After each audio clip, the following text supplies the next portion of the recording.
Hi,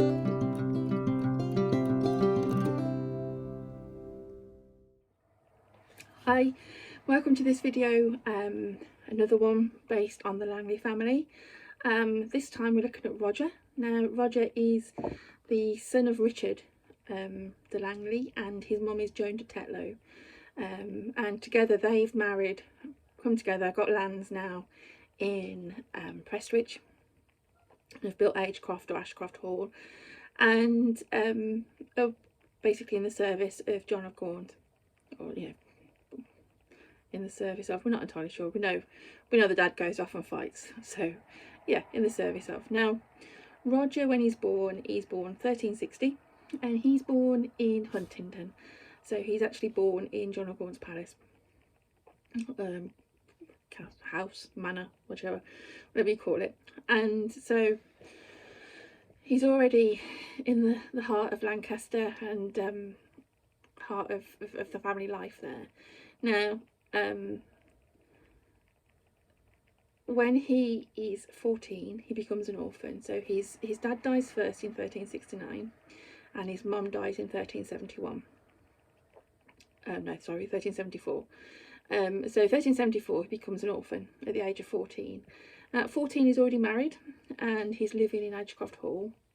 And it's probably fair to say that the inheritance doesn't run smoothly. So at the time, because he's young, he has a guardian, or guardian, I suppose is the best way to call it. John Bottler, who is an MP, well, becomes an MP later, and he's also one of John of Gaunt's retainers, and significant in the court of John of Gaunt. Now he has a history going to war too, and also just going on the chevauchés, for want of a better description of them as well. And so he's well known, he's got well connected, and with the Langley fortune, there's other people that have got potential claim to the fortune as well, although not as direct as the son to his father. There's still people that want to lay claim to it. And the first of these is the Radcliffe family, but Radcliffe eventually backs down. He's literally served alongside Bottler, and he backs down and keeps out of it and just lets everything take its course. So he's in the background by this point. The problem comes to a lady called Margaret. Now she's written down as Margaret de Prestwich, but I believe she's Langley, a cousin of Roger perhaps. Now she's the main issue here, in that her and her sister Agnes dies young. The claim for her, it ends pretty quickly. Margaret is a nun. Now at this point in time, nuns can't inherit fortunes. It's not possible. So technically Margaret is ruled out as being an inheritor, except she leaves the priory, or wherever I think it was a priory. She leaves there and marries, and her husband is Roger de Holland. Now Roger de Holland really believes that his wife should inherit the land for very, very obvious reasons, and so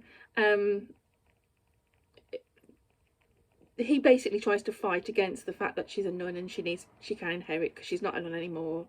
There's a claim that she says basically she was forced. She says she was abducted and forced to become a nun, and it was never her wishes. She's never made her vows. She's just lived there. Again, we're talking a child here. She was, in 1360 when she goes into the nunnery. She's only like 14 or something. So she's not, a mature woman. So she says that she was forced to become a nun, and tries to contest the will and do it all properly. But Roger de Holland has other ideas, basically, and in 1374 he decides that he's going to take the manor by force, and so he enters the manor and basically tries to kill Roger, chases him out, whichever, basically just invites himself in and refuses to go. And through acts of violence, through fighting, he's got men.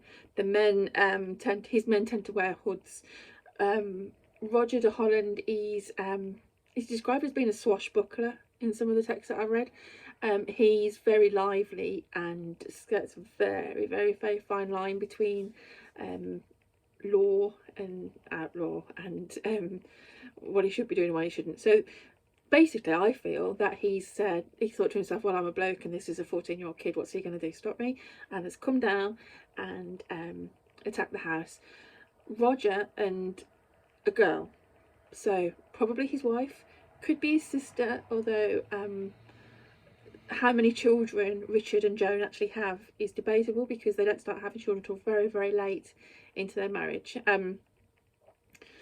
But essentially, John Bottler disappears, and Roger and let's say his wife, because it makes the most sense, run, and they run out of the manor and disappear, and they have to basically run westwards.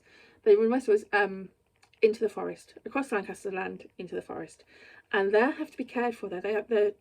They're cared for there by John of Gaunt's retainers and kept hidden from Holland, because Holland, obviously, if he can get rid of his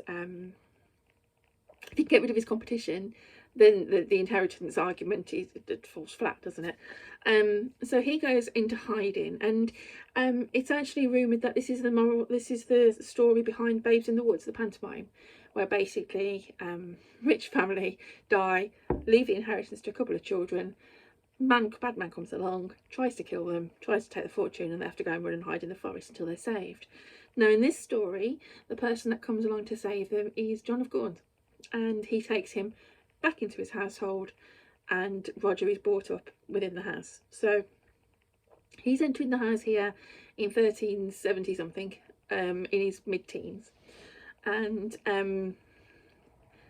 the house at this point is quite full, I suppose, of Langleys. At the same time, you've got a Thomas Langley moving in John of Gaunt's circles, and you've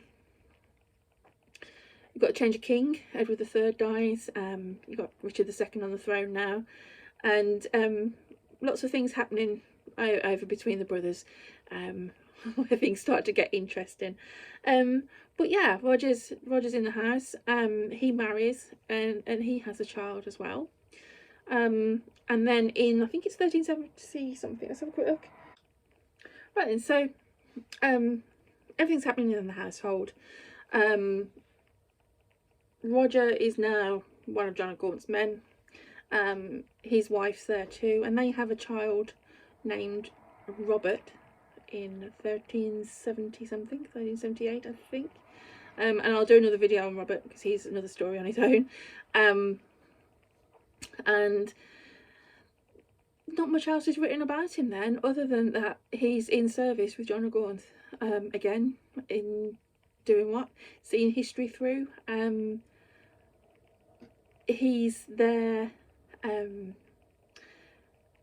the Merciless Parliament, he's there through the Lords of Pedant, he's there with all the toing and froing with Ireland. He sees lots of history through. And all this time, John of Gaunt is trying to get his money for Agecroft. We'll call it Agecroft for now. Because obviously it's on his land, and we're talking about the feudal system here. So Holland has come along, took the house away, and so John's exchanging somewhere to live with some, for work with Roger, and he's looking for his money, and it then becomes a matter of proving whether Margaret is a nun or not, and that's where the whole inheritance is lying, and it goes backwards and forwards through the court case for, I think it's 13 years, for it to come to fruition. And because she was saying she was forced into it,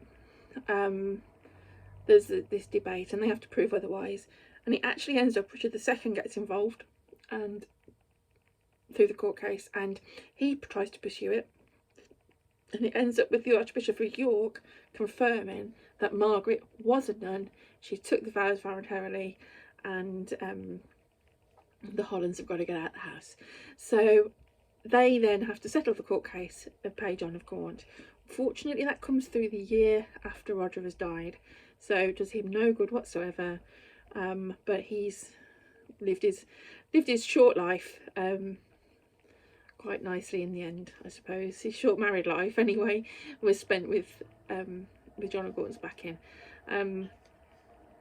So yeah, so he's not maybe not done the most during his life, but the story, his Babes in the Wood story, might not have had the longest life. Quite a fun packed life with his running away and his young marriage. He's got quite a big family by the time he dies. But yeah, he's right in that thick of that starting the change, the Plantagenet, where things start to change and get things a bit uncertain. So it's quite interesting to think of him actually being around there at that time. And then his son Robert is fairly significant, as well as is his cousin Thomas. So I'll do those on other videos. Okay, all right, bye bye.